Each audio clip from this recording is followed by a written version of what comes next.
Olá, queridos irmãos, estamos neste domingo trazendo a vocês a terceira e última parte do curso Direção, Habilitação e Direção Defensiva para o Casamento.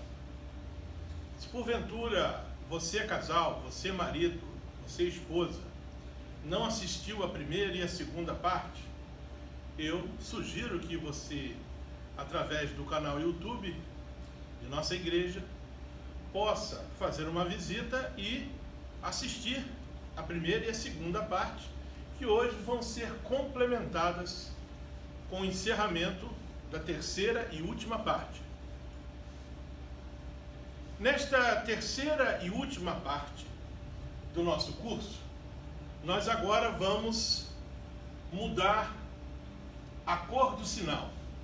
Na primeira parte, nós falamos do sinal verde, o desejável, aquilo que leva o casamento numa estrada segura e que você consegue, você e sua esposa, marido, mulher, trafegarem com segurança, sem derraparem, sem perderem o controle, sem trilharem por vias esburacadas, com toda atenção, quando a situação de trânsito não for a melhor em que vocês estejam trafegando.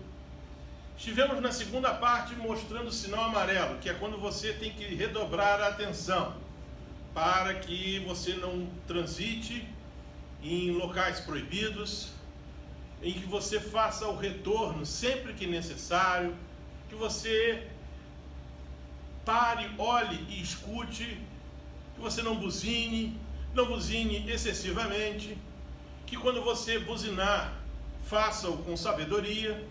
E agora nós vamos entrar nos últimos sinais e que representam a luz vermelha, ou seja, não ultrapasse. A ultrapassagem, seguir nesse sentido proibido, andar na contramão, vai trazer ao seu casamento problemas muito graves. O primeiro deles é a vingança. A vingança. Não pague o mal com o mal. É isso que nos ensina o nosso manual de trânsito na estrada do casamento. Pensem bem, como é possível fazermos aquilo ao marido ou à esposa, dando uma moeda de troca daquilo que nós não gostamos? Se vingar. Um caso sério que temos ouvido falar e tem sido muito grave é quando, em casos de infidelidade ou do marido ou da esposa, um deles tenta se vingar pagando com a mesma moeda. Ora, isso na vida cristã é inadmissível, não só para a infidelidade, como para uma comunicação deficiente, palavras duras, grosserias, falta de amor, falta de carinho. Não adianta você pagar o mal que você está recebendo com o mal. Palavra de Deus, Paulo nos diz o seguinte, em Romanos 12, 17 e 19. Não retribuam a ninguém mal por mal. Procurem fazer o que é correto aos olhos de todos. Nosso casamento, principalmente o casamento cristão, é um palco onde muitos nos observam. Quando o marido faz coisas erradas e a esposa resolve, na mesma medida, devolver essas coisas erradas, no mínimo vão ouvir daquelas pessoas que nos observam é que não há diferença entre um casamento cristão e um casamento de pessoas que não conhecem a Deus. Amados, nunca, prestar atenção no advérbio, nunca procurem vingar-se, mas deixem com Deus a ira, porque estava escrito lá no Velho Testamento: minha é a vingança, eu retribuirei, diz o Senhor. Se você sofreu alguma falta grave do seu cônjuge, não se preocupe. O Senhor está vendo. Lá naquela primeira aula nós falamos sobre a fiscalização eletrônica, que a gente é submetido nas estradas com os nossos automóveis. Deus faz uma fiscalização que não é eletrônica, é uma fiscalização perene, ativa, constante. E tudo que nós fizermos, nós vamos dar contas a Ele. Ao contrário, ao invés de vingança, pague o mal com o bem. Essa é a diferença do cristianismo. Essa é a diferença com que Cristo amou a igreja. Essa é a diferença com que faz com que nós, aos olhos do mundo, nos tornemos loucos. Como é que pode alguém receber o mal e pagar com o bem? Mas foi isso que Jesus nos ensinou. Jesus disse, Mateus 7,12, e depois Paulo, Romanos 12, 21. Assim, vírgula, em tudo, abrangeu tudo, não deixou nada de fora, sem exceção. Façam aos outros o que vocês querem que eles lhes façam.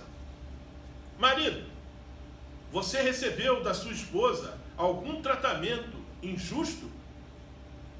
Se ele é injusto, faça agora ao contrário. Você não deveria, não gostaria de ter recebido esse tratamento. Esposa, você não gostaria de ter sofrido essa decepção. Não pague com outra decepção. Faça ao seu marido, faça ao seu esposo aquilo que você gostaria que tivesse sido feito com você. É isso que está na lei de trânsito, no manual do casamento, o autor e consumador da nossa fé e aquele que projetou o casamento. Deus. Não se deixem vencer pelo mal. Quando você paga o mal com o mal, você está se deixando vencer pelo mal. Vençam o mal com o bem. Aquilo que você sofreu, quando você não dá o troco, não tenha certeza, vai impactar, vai constranger o teu marido ou a tua esposa, porque ele vai perceber e vai se arrepender muito mais facilmente do que você retribuir na mesma moeda e partirem para a briga, para o conflito. E é por isso que a briga também está com o sinal vermelho, contramão, sentido proibido. Nós nos tornamos um para nos tornarmos esse um no corpo de Cristo, que é a igreja. Evite, não discuta, não gere conflitos.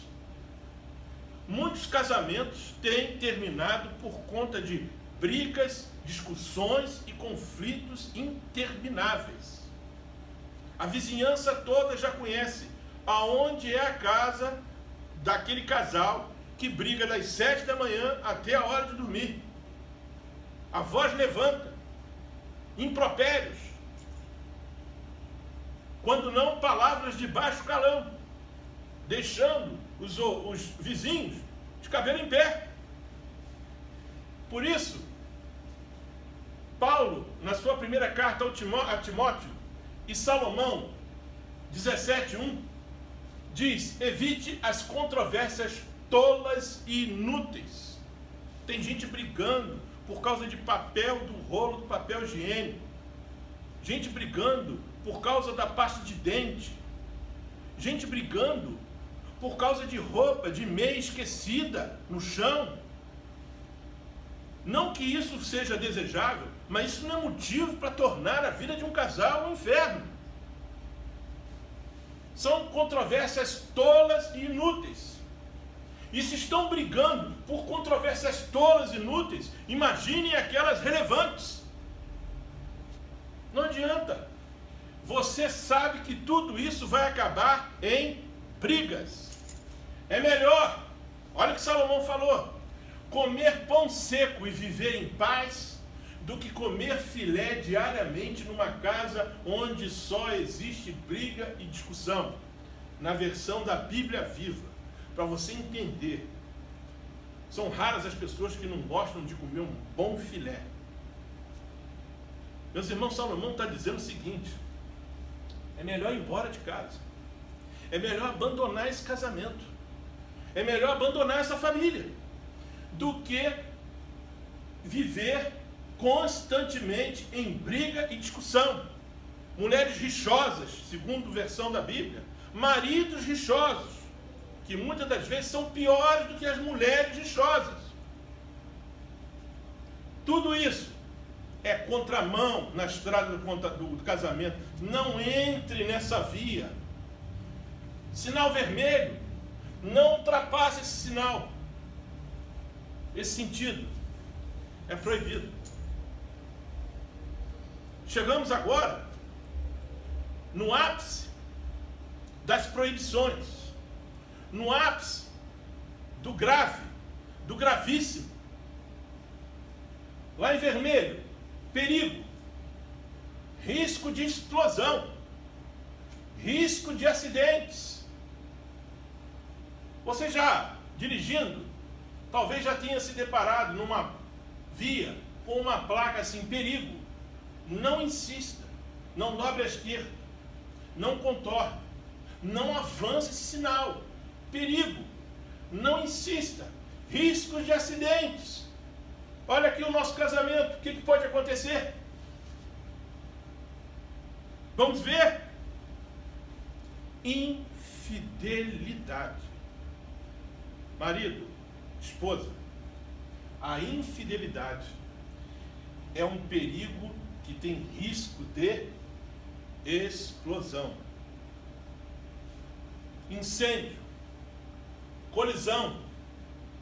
Não ultrapasse a linha da fidelidade. Não seja infiel com a sua esposa ou com seu marido. O adultério, querido casal, é imoral e mortal. Está na contramão daquilo que é a vida cristã.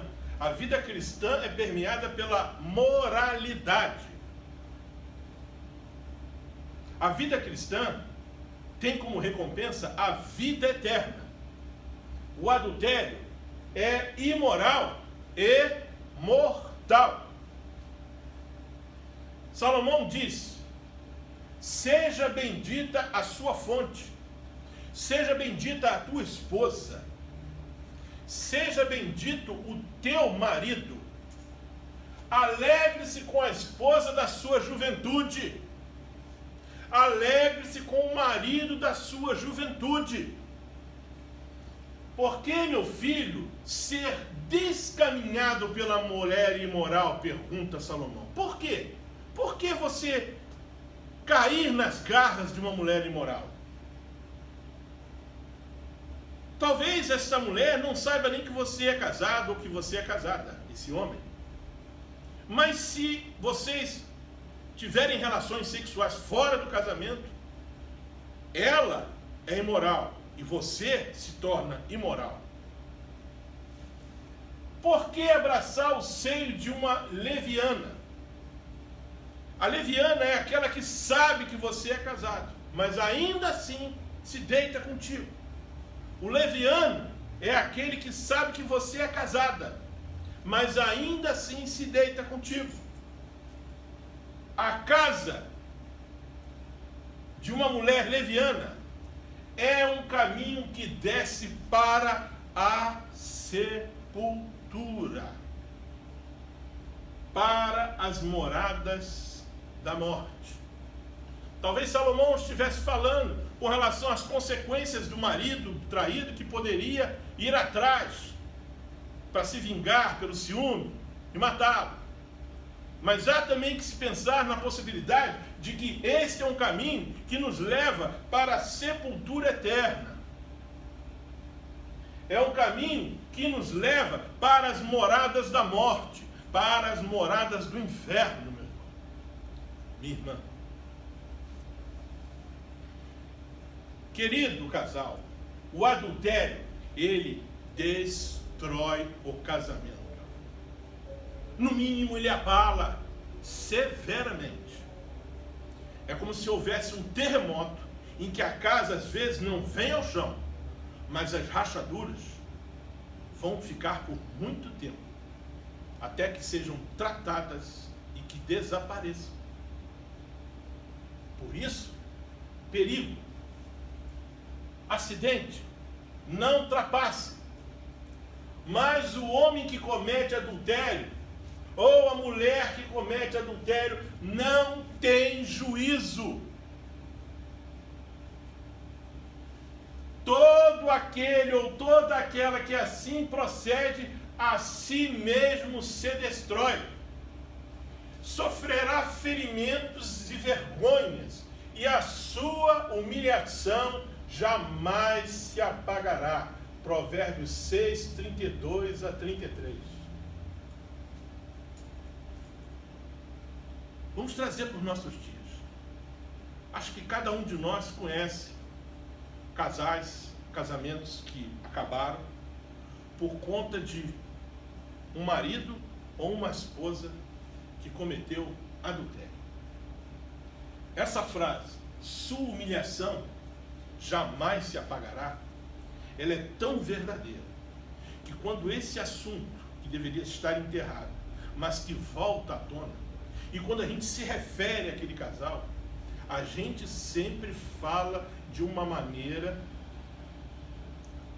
a desprezar, a humilhar aquele que cometeu o adultério. Ele fica conhecido, não porque fez uma coisa boa, mas porque fez uma coisa grave. E jamais se apagará. Se esse marido que traiu a esposa começar um novo relacionamento, ainda que a sua nova esposa o ame e que não releve, mas os familiares, quando souberem, vai ficar aqui.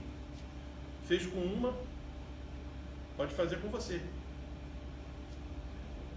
Viu? Não se apaga. O adultério é vergonhoso e sujeito a juízo, ao juízo de Deus.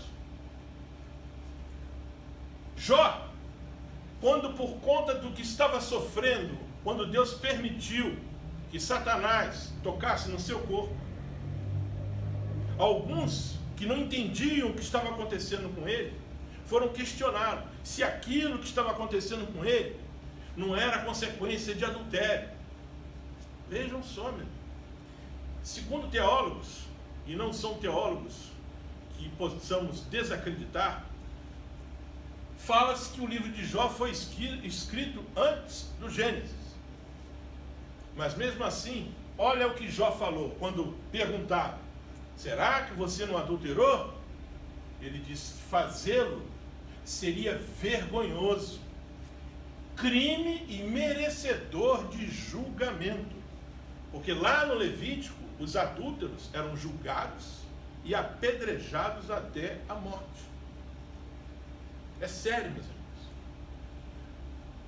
O século XXI quer mostrar para a gente que muita coisa horrenda, muita coisa hedionda, afinal de contas, é um preceito apenas religioso.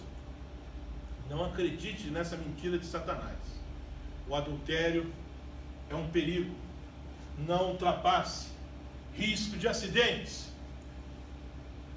O adultério, meus irmãos, acontece até no olhar. Jesus, quando falou estas palavras, no capítulo 5 de Mateus, versos 27 a 28, ele lacrou de vez o assunto.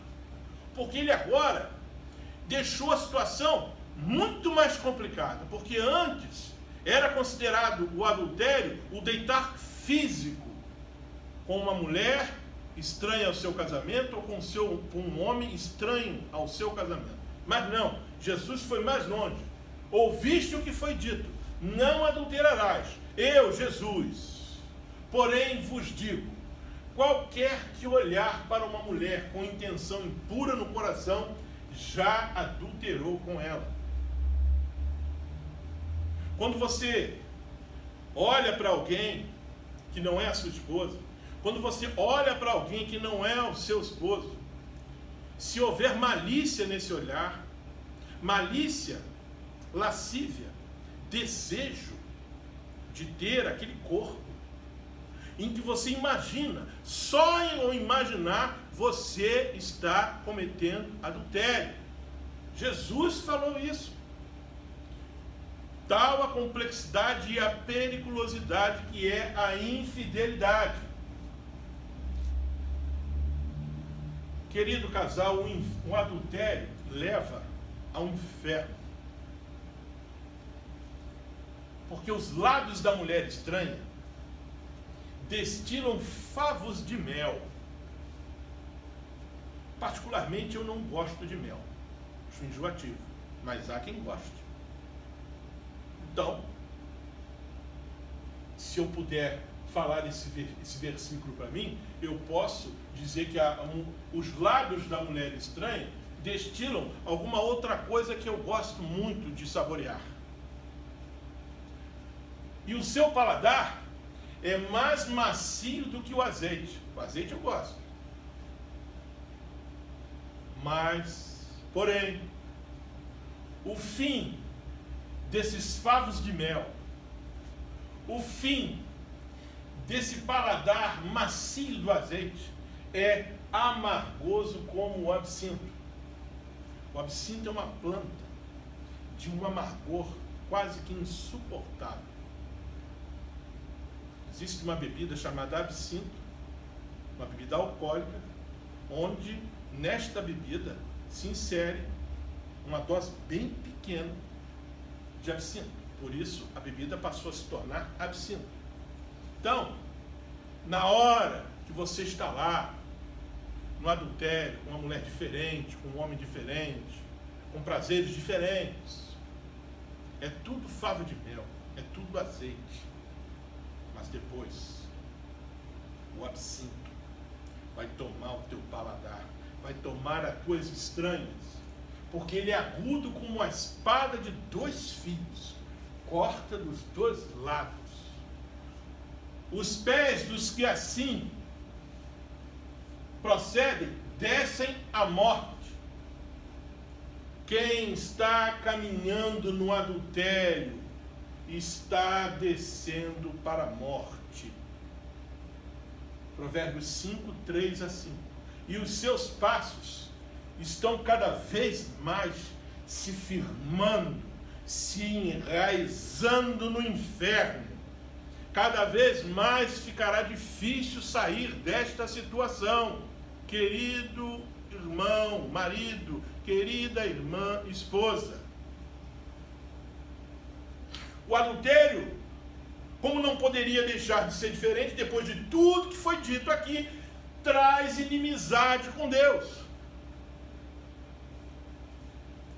Passamos a ser amigos de Deus quando nos livramos do jugo do pecado, através do sacrifício remidor do sangue de Jesus Cristo, que Deus mandou para que todo aquele que nele crê não pereça, mas tenha vida eterna. E agora, por causa do trilhar, do trafegar com sinal vermelho, no adultério, na infidelidade, eu agora sou inimigo de Deus. Olha o que Tiago falou, Tiago 4:4. Adúlteros, se diz, direcionando, falando àqueles que sabiam que estavam em adultério.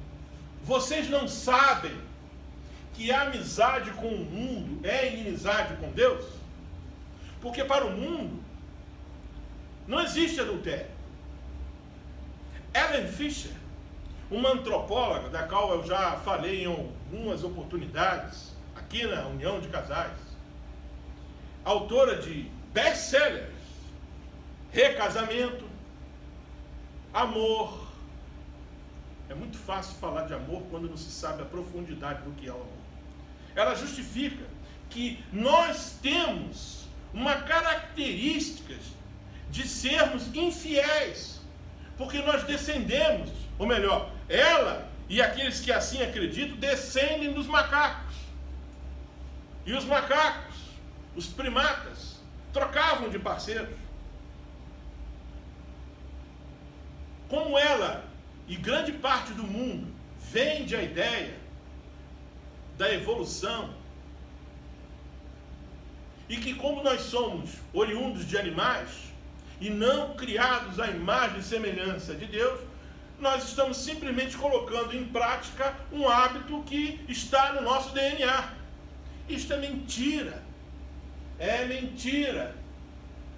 Quem quer ser amigo do mundo, quem quer fazer aquilo que Deus reprova, mas que o mundo aprova, faz-se inimigo de Deus.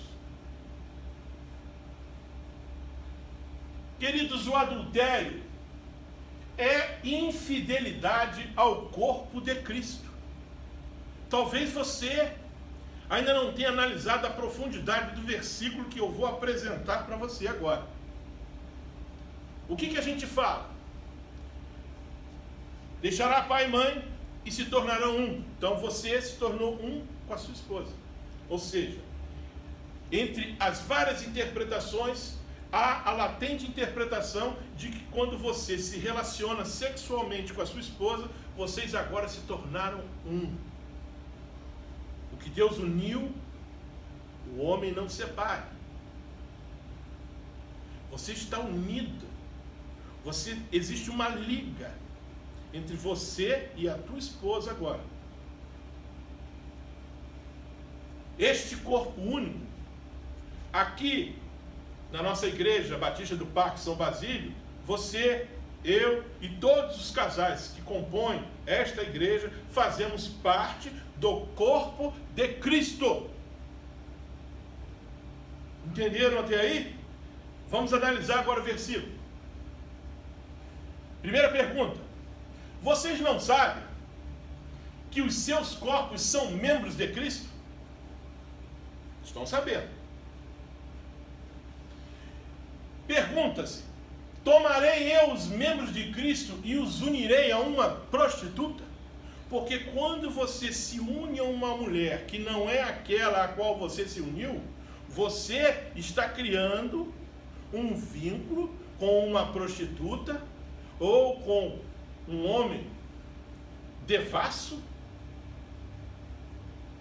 e trazendo ele para dentro do corpo de Cristo. De maneira nenhuma.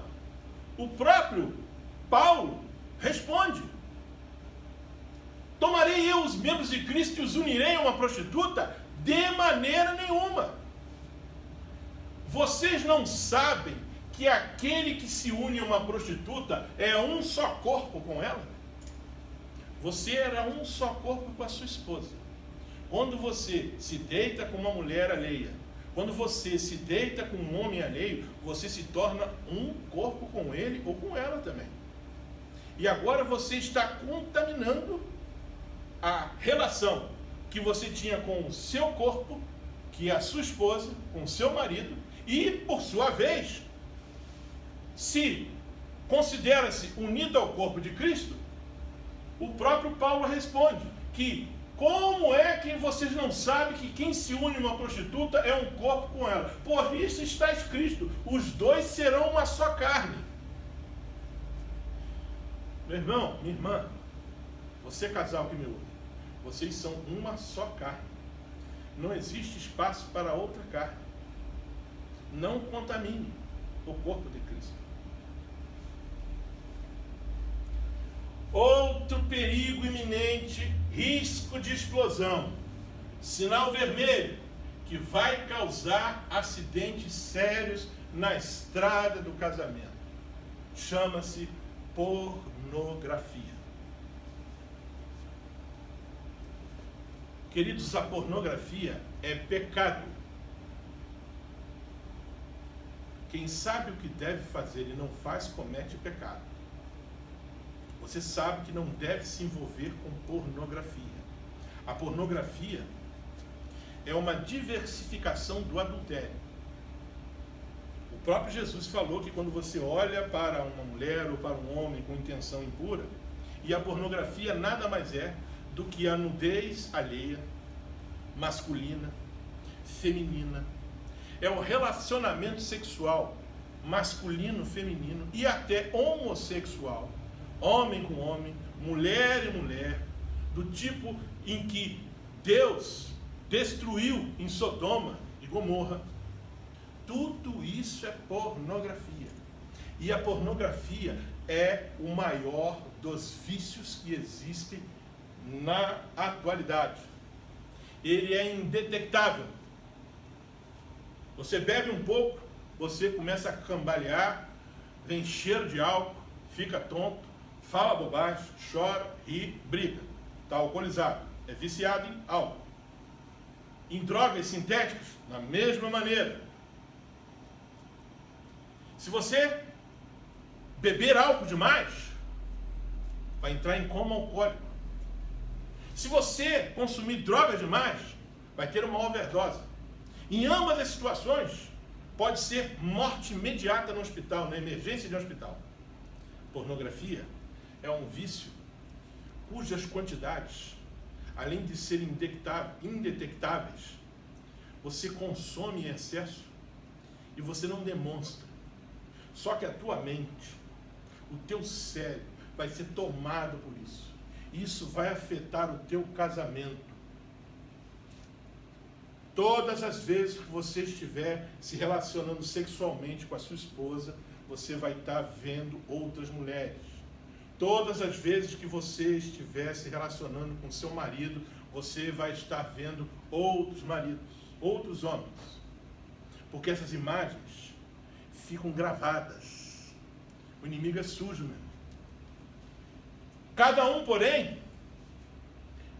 marido, você, esposa, você é tentado pelo próprio mau desejo. Esse mau desejo vem do coração e vai para o pensamento e é colocado em prática. E aí você é arrastado e seduzido por esse mau desejo que é o pecado da pornografia.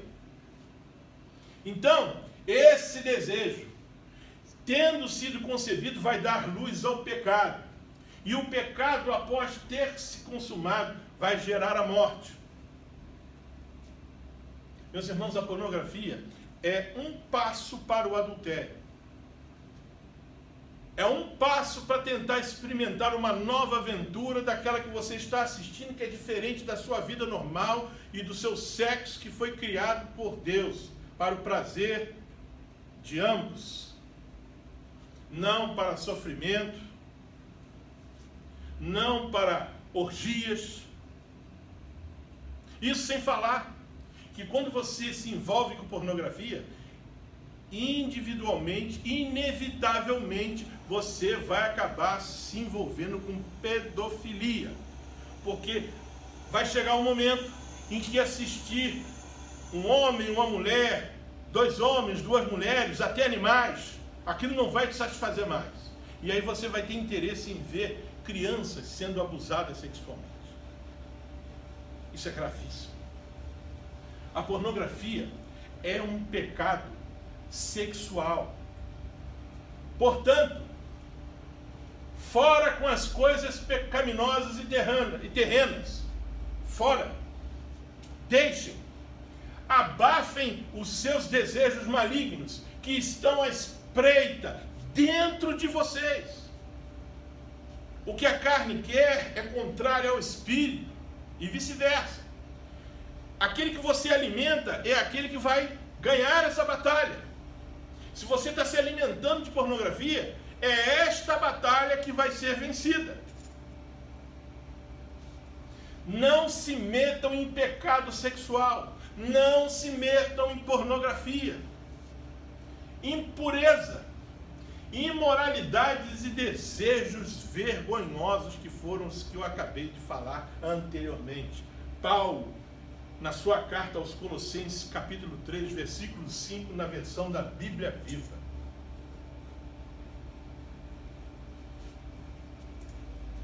Querido casal, a pornografia é imoralidade sexual, conhecida no grego como porneia, Aquele que se une ao Senhor é um espírito com Ele. Você que um dia aceitou a Jesus Cristo como o único, suficiente Salvador. Você marido, você esposa. Você agora é um espírito com Ele. É preciso que você fuja. Fuja da imoralidade sexual.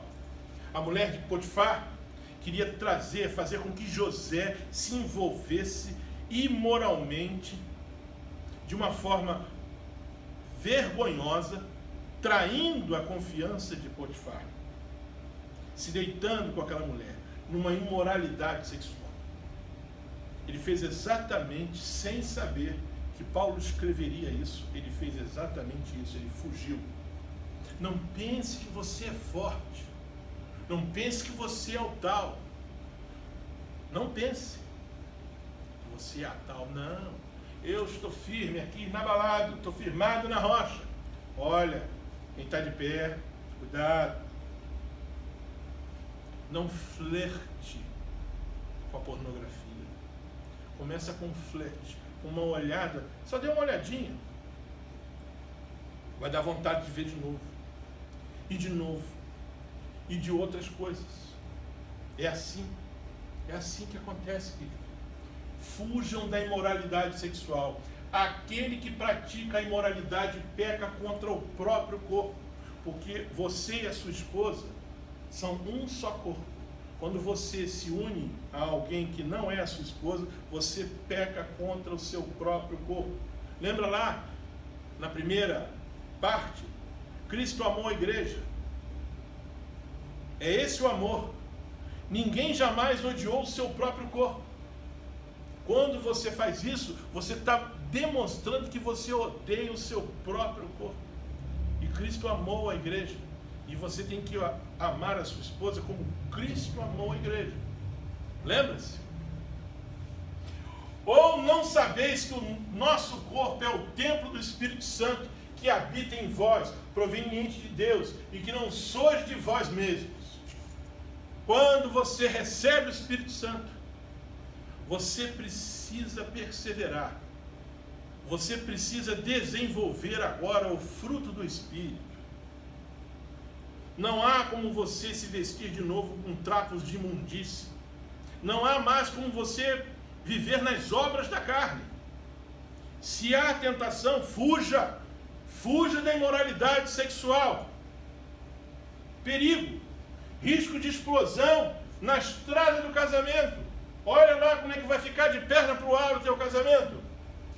A pornografia é uma paixão pagã. Queridos, Deus me deu a oportunidade de passear um pouco. E eu pude ver há quantos anos remonta a pornografia nos museus, nas estátuas, nas esculturas, nas pinturas dos gregos, dos fenícios, dos romanos, dos egípcios, nos museus que visitei.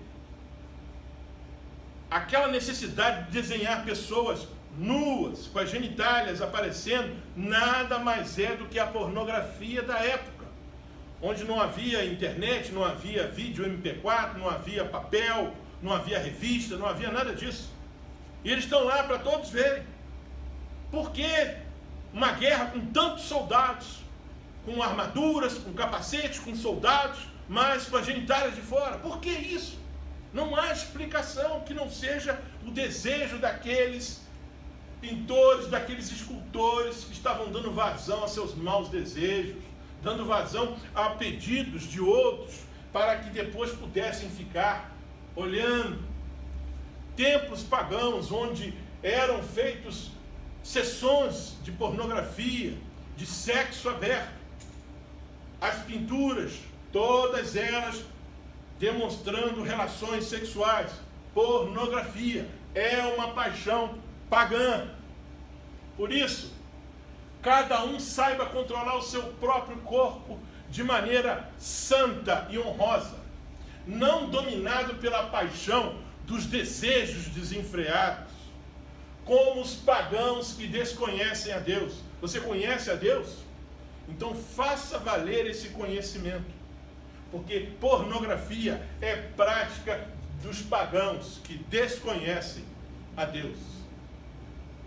A pornografia, assim como o adultério, leva à morte. Cuidado, querido. Não pratiquemos imoralidade. Não nos envolvamos em pornografia. Não nos viciemos em pornografia, como alguns deles fizeram. E num só dia morreram 23 mil. Paulo lembrando aos coríntios o que aconteceu ao povo de Israel lá no deserto. O povo se envolveu com imoralidade. Essas coisas aconteceram a eles como exemplo e foram escritas como advertência para nós, até os dias de hoje. Assim, aquele que julga que está firme, cuide-se, para que não caia. Porque a pornografia leva à condenação eterna. Deus quer que desenvolvamos o fruto do Espírito, mas as obras da carne levam à condenação eterna. E elas são manifestas: imoralidade sexual, pornografia, impurezas e libertinagens. Os que cometeram imoralidade sexual, os que cometem imoralidade sexual, os viciados em pornografia, o lugar deles será no lago de fogo que arde com enxofre. Não é possível que não acreditemos nesta palavra de Apocalipse do 21:8. Ou você acredita na Bíblia, ou você desiste. Começa de novo do início. Faz uma reciclagem. Isso é coisa séria, querido. Estamos falando aqui de inferno. O inferno cada vez tem sido mais povoado, porque muitos estão se deixando levar pelas mentiras de Satanás, de que tudo isso não tem nada a ver. O famoso jargão do século. Bem, chegamos agora à última parte do nosso curso. Quando nós estamos dirigindo o nosso veículo, muitas das vezes, e a gente olha lá o medidor de combustível e vemos que precisa fazer um abastecimento. Ou então, por conta do horário, chegou um horário do almoço e a gente precisa parar para comer alguma coisa, não é isso? Ou, não muito agradável, mas acontece, alguma sinalização mostra que você precisa parar para uma verificação no mecânico. Um pneu que está vazio, uma água que está fervendo, uma temperatura, alguma luz da injeção. Ou então, você pode não estar passando bem. Você começou a passar mal e você procura aonde é o hospital mais próximo para você se medicar. Nesse caso, meus irmãos, ele se aplica aos 3 faróis: verde, amarelo e vermelho. Em qualquer uma dessas situações, ainda que você esteja no sentido que deve seguir em frente, nada está tão bom na sua estrada do casamento que não possa ser reabastecida, que não possa sofrer um pequeno ajuste, que não precise de um pequeno tratamento. Você que está trilhando no sinal amarelo, prestes a entrar no sinal vermelho, nada mais justo que você parar para abastecer, para se alimentar, para corrigir, até para se tratar. E se você está aqui na luz vermelha hoje, mais do que nunca é preciso parar agora, para você abastecer, se alimentar, consertar e ir ao médico. É assim que funciona na estrada do casamento também. O combustível, o alimento na estrada do casamento é a palavra de Deus. É ela que nos alimenta. Nessa estrada, nós não podemos ficar famintos. Nós temos que manter uma dieta rigorosa de tal forma que não nos privemos desse alimento. Pelo contrário, estejamos sempre nos alimentando, para que a nossa imunidade não baixe, para que as doenças não nos atinjam. Jesus respondeu: está escrito, nem só de pão viverá o homem, mas de toda a palavra que procede da boca de Deus. A alimentação principal na estrada do casamento é alimentar-se diariamente da palavra de Deus. É ela que vai fazer com que você continue no caminho certo, trilhando no sinal verde. Siga em frente. Esse é o sentido.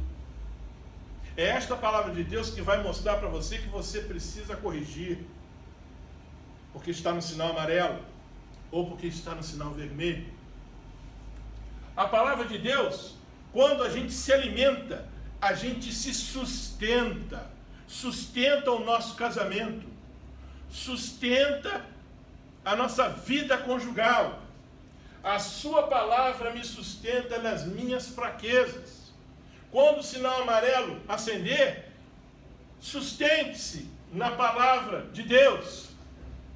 Por isso, Paulo aos Colossenses disse o seguinte: habite, more ricamente em vocês a palavra de Cristo.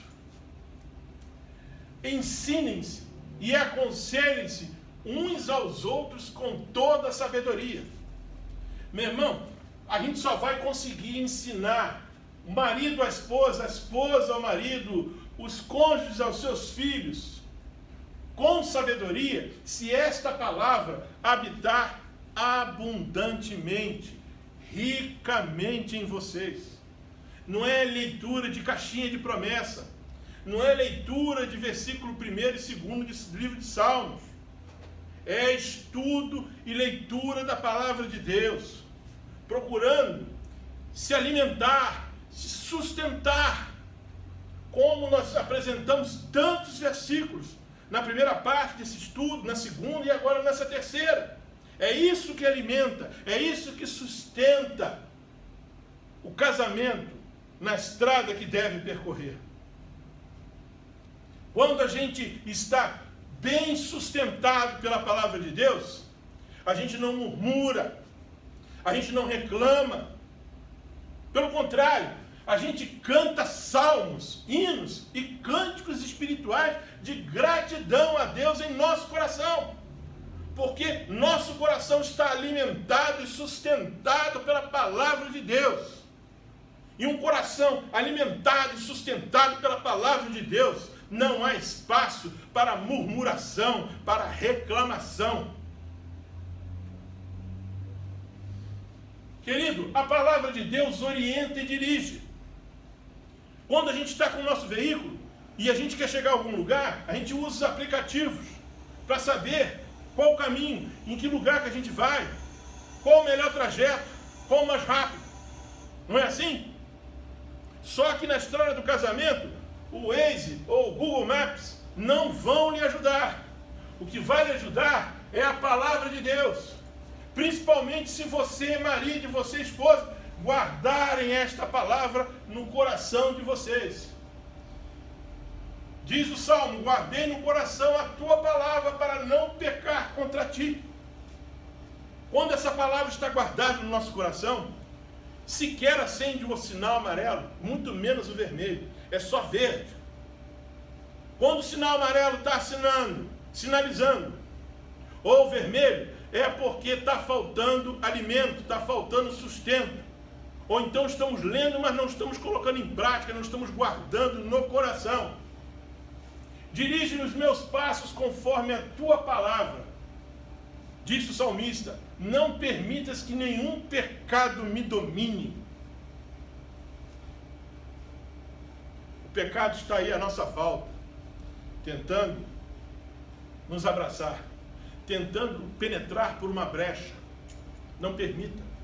Preencha essas brechas com a palavra de Deus.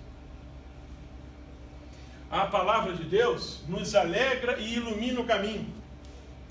tão importante quanto os faróis do seu carro, porque já andaram numa estrada totalmente escura? Já apagaram assim o farol para ver o que acontece? Num piscar e abrir de olhos você sai da pista. As trevas. Assim como na estrada você precisa dos faróis do teu carro, na estrada do teu casamento você precisa da palavra de Deus, porque os preceitos do Senhor contidos na palavra de Deus são justos e dão alegria ao coração. Os mandamentos do Senhor contidos na palavra de Deus são límpidos, transparentes e trazem luz aos olhos. Quando a gente não tem essa luz, a gente, sem perceber, começa a trilhar na sinalização amarela e na vermelha sem às vezes perceber. Mas quando esta palavra traz luz aos nossos olhos, conseguimos ver aquilo que precisa ser tirado do nosso casamento. A tua palavra é lâmpada que ilumina os meus passos e luz que clareia o meu caminho. Casal que está na estrada do casamento, que o teu desejo e que a tua afirmação seja essa: Senhor, a tua palavra é a lâmpada que ilumina os meus passos na estrada do casamento. A tua palavra é a luz que clareia o meu caminho na estrada do casamento. Esta palavra é ela que nos vai dar sabedoria. A sabedoria da palavra de Deus nos dá alimento para a nossa alma e luz para o nosso caminho. Quando estamos bem alimentados, bem sustentados e com os olhos bem iluminados e os pés, nos tornamos sábios. Esse tornar-se sábio não vem de nós, vem da palavra de Deus, porque a lei que está na palavra de Deus é perfeita. Ela devolve à nossa alma as forças perdidas. Quando parece que o carro vai enguiçar e você se sustenta e você se alimenta com a palavra de Deus, ele retoma a sua força. A revelação da vontade de Deus é digna de confiança, porque ela dá sabedoria a quem estiver disposto a aprender. Você está disposto a aprender? Coloque em prática tudo que foi falado nesse curso de habilitação e direção defensiva no casamento. Porque nada aqui foi dito que não seja meditar, refletir na palavra de Deus que dá sabedoria. A palavra de Deus, meus irmãos, é a verdade.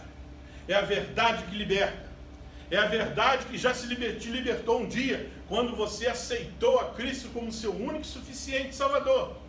Se vocês permanecerem firmes na minha palavra, verdadeiramente serão os meus discípulos. Jesus está dizendo isso para a gente. Precisamos permanecer firmes na palavra dele. Na estrada do casamento, permaneça firme. Siga em frente. Não desvie para a direita nem para a esquerda. O sinal está verde, está mandando você continuar em frente. Só desvie ou retorne quando esta palavra disser para você. É sinal que quando isso acontecer é que você está entrando num caminho indesejável. Um caminho que aos nossos olhos parecem ser muito bom, mas o fim deles não será tanto quanto pensamos que ele é. E conhecerão a verdade.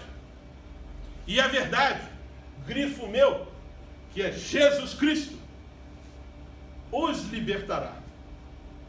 É Ele que nos liberta das ciladas, das artimanhas de Satanás. Mas talvez seja necessário você fazer um ajuste. Pode ser que você passou muito tempo, ou um tempo que não deveria ter sido passado, com sinal amarelo, ou então até no sinal vermelho, e trouxe prejuízos ao teu casamento. E agora você quer continuar na estrada, mas o teu casamento não está rendendo, o teu casamento não está indo tão bem quanto deveria estar. Ele precisa de ajuste, ele precisa de manutenção, precisa ver o que precisa ser substituído, o que precisa ser renovado, o que precisa ser consertado. Mas não vá a qualquer mecânico, não. Antes de ir ao mecânico, consulte o manual do fabricante. Deus é o autor do casamento. Ele instituiu lá no Éden um casamento. O projeto é dele, o manual é dele. Aqui, durante esse curso, falamos diversas sessões onde os ajustes podem e devem ser feitos. É aqui, no manual do fabricante. Ele deve sempre ser consultado. Às vezes você para seu carro para calibrar o pneu, vem aquele lá, o frentista, querendo ser gentil, e já vai colocando lá uma pressão, você chega para ele, meu amigo, peraí, que isso? Por que você está botando 33 de pressão? Não, o seu carro aí, todo mundo bota, não é todo mundo, eu não sou todo mundo. Está escrito aqui no lado da porta, é 30. Está no manual. Quem fabricou o carro, testou aquele carro em pistas, a estabilidade, em pista seca, em pista chuva, e chegou à conclusão que a calibragem era 30. Mas aí vem um outro querer colocar 33. Não. Olha o manual. A Bíblia inteira nos foi dada por inspiração de Deus. Deus inspirou a todos os profetas. Inspirou para que escrevessem os livros históricos, os livros poéticos, os evangelhos, o Apocalipse. Toda a Bíblia foi nos dada, as cartas, inspiração de Deus. Para que serve a Bíblia? Ela é útil para nos ensinar o que é verdadeiro. O que mais tem levado casamentos para fora da estrada do casamento são as mentiras de Satanás. Ele não quer que você chegue até o fim. Ele quer te levar para outro caminho. Ele quer te levar para a pornografia, para o adultério, para a briga, para o conflito, para as críticas, para as discussões, para tudo isso que nós falamos aqui. Mas é ela que vai nos ensinar o que é verdadeiro. E foi ela que, durante esse curso, nos mostrou o que é verdadeiro. E isso é que nos faz compreender o que está errado em nossas vidas. Eu não sei como está o seu casamento. Eu não sei como ele está percorrendo essa estrada. Você sabe. Deus sabe. E agora, utilize a palavra de Deus, utilize o manual do fabricante para ver o que está errado. Porque quando você olhar para ele, ele vai mostrar o que precisa ser endireitado. Ela nos endireita e nos ajuda a fazer o que é correto. Nos ajuda a colocar a pressão correta nos pneus, a quantidade de óleo necessária, o tipo de óleo necessário.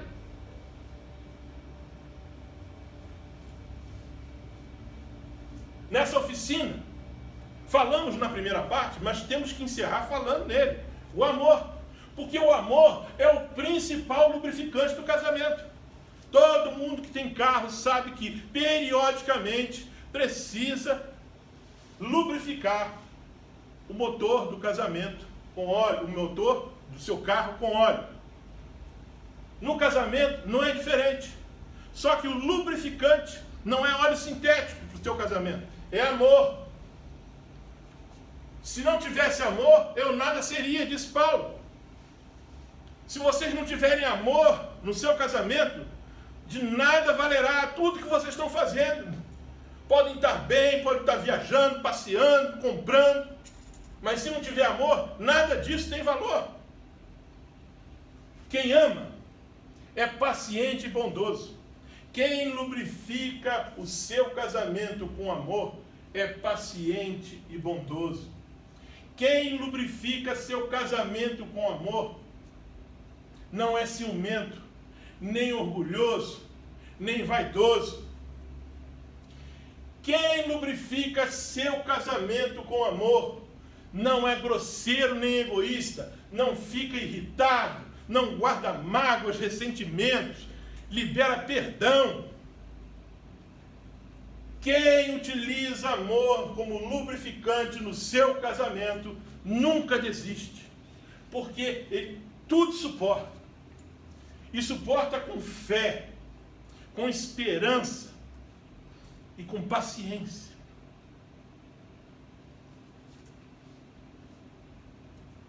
Quem lubrifica o seu casamento com amor, descobre que o amor é eterno.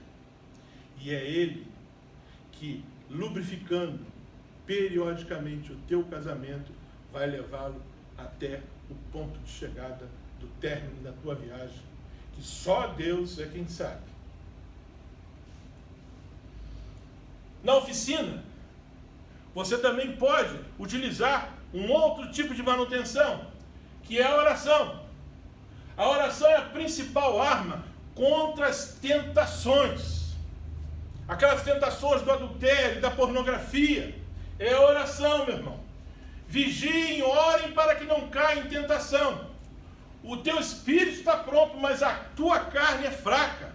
Nesta batalha, você precisa vigiar e orar para que o espírito vença a carne. Orem por isso continuamente. Estejam sempre em oração na estrada do casamento. Orem, confessem os pecados e peçam perdão. Porque nessa estrada do casamento, você vai pecar. Você vai fazer o que não deveria ter feito. Você vai falar o que não deveria ter falado. Quando isso acontecer, ore, confesse seus pecados. Peça perdão. Perdoa as nossas dívidas. Lá na oração do Pai Nosso. Se confessarmos os nossos pecados em Romanos, Ele é fiel e justo para perdoar os nossos pecados e nos purificar de toda injustiça. A oração, queridos, contém a ansiedade. O mal dos séculos vão perdurar pelo século 21 e por outros séculos que eu não vou estar aqui para viver. Mas com certeza a ansiedade é a nova arma que Satanás tem usado para deixar as pessoas preocupadas com o que vai acontecer, sempre colocando em xeque a nossa fé. Mas Paulo aos Filipenses disse: não andem ansiosos por coisa alguma. Na estrada do teu casamento, não ande ansioso por coisa alguma, mas em tudo, sem exceção, em tudo, pela oração e súplicas e com ação de graças, apresentem os seus pedidos a Deus. Está com problema? Está difícil de resolver? Apresenta os teus pedidos a Deus em oração e súplicas. E não se esqueça, tenha fé, porque a oração com fé, ela é atendida. Jesus nos disse: eu lhes asseguro que se vocês, casais, na estrada do casamento, tiverem fé e não duvidarem, tudo que vocês pedirem em oração, se crerem, vocês receberão. Perseverem. Insistam, tornem uma prática constante a oração. Orem no Espírito em todas as ocasiões, casais, com toda oração e súplica. Na estrada do casamento, orem em todas as ocasiões no Espírito. Tendo isso em mente, estejam atentos, perseverem na oração, alegrem-se na esperança, sejam pacientes na tribulação, porque no mundo tereis aflições. Estamos vivendo aflições, estamos vivendo tribulações nesses momentos, neste ano de 2020. A estrada do casamento de alguns pode ter sido afetada, ou está sendo afetada. Mas alegrem-se na esperança, sejam pacientes na tribulação, perseverem na oração. Mas se de tudo você se sentir fraco, se sentir impotente, não entregue, não se entregue. Busque o hospital. Quando a gente tem um carro e a gente não consegue resolver o que está acontecendo com o carro, é preciso levar ele para uma oficina especializada, para o mecânico. Não é qualquer mecânico, é o mecânico, aquele da tua confiança. É ele que vai consertar teu carro. Se teu casamento não vai bem, está apresentando diversos problemas. Você já não sabe mais como resolvê-los. Procure o médico. Jesus. Procure Jesus. Ele é o médico dos médicos. Não há outro acima dele. Nenhum outro tem a sabedoria e o poder que ele tem. Diz a palavra de Deus, Jesus foi por toda a Galileia, ensinando nas sinagogas deles, pregando as boas novas do reino e curando todas as enfermidades e doenças entre o povo. Quero dizer para você que Jesus continua curando todas as enfermidades e doenças do seu casamento, do meu casamento. Jesus, o médico dos médicos. Mas olha, toma cuidado. Procure Jesus. Ou alguém que você tenha certeza que está em sintonia com ele. Cuidado com os conselhos de falsos médicos.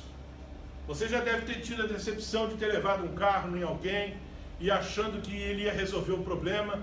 O teu carro não só veio com o mesmo problema, mas também veio com outros problemas que antes ele não tinha. Consequência da inabilidade do mecânico ao qual você levou o seu carro. No casamento, toma cuidado. Felizes são aqueles que não se deixam levar pelos conselhos dos maus.